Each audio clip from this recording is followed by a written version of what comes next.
کاموں کا کیا ہے؟ یہ تقریباً 100 برس پرانا واقعہ ہے۔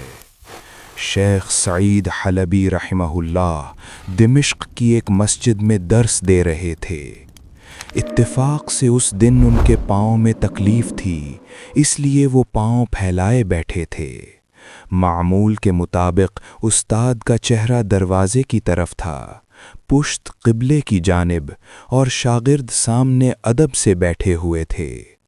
اسی دوران مصر کی خدیوی سلطنت کے بانی محمد علی پاشا کا بیٹا ابراہیم پاشا، جو اپنی سخت مزاجی اور سفاقی کے لیے مشہور تھا، درس سننے کے ارادے سے وہاں آ پہنچا۔ وہ دروازے پر آ کر کھڑا ہو گیا۔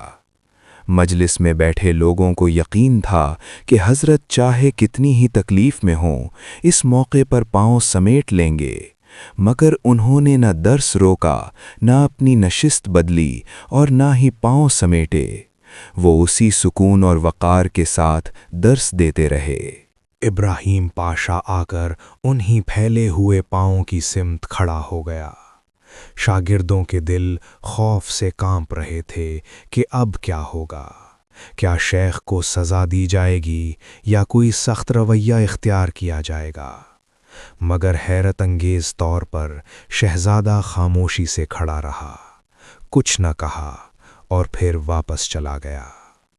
کہتے ہیں اس واقعے نے اس کے دل پر ایسا اثر ڈالا کہ اس نے بعد میں اشرفیوں کا ایک توڑا بطور نذرانہ بھیجا اور پیغام دیا کہ شیخ اسے قبول فرمائیں۔ مگر حضرت سعید حلبی رحمہ اللہ نے جو جواب دیا وہ تاریخ میں سنہری حروف سے لکھنے کے قابل ہے۔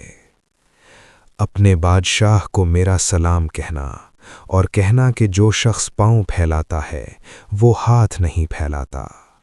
انسان یا تو پاؤں پھیلا سکتا ہے یا ہاتھ، دونوں کام ایک ساتھ نہیں ہو سکتے۔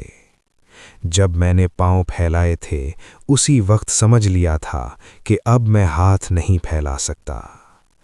ان الذی یمد رجلہ لا یمد یدہ، پاؤں پھیلانے والا کبھی ہاتھ نہیں پھیلا سکتا۔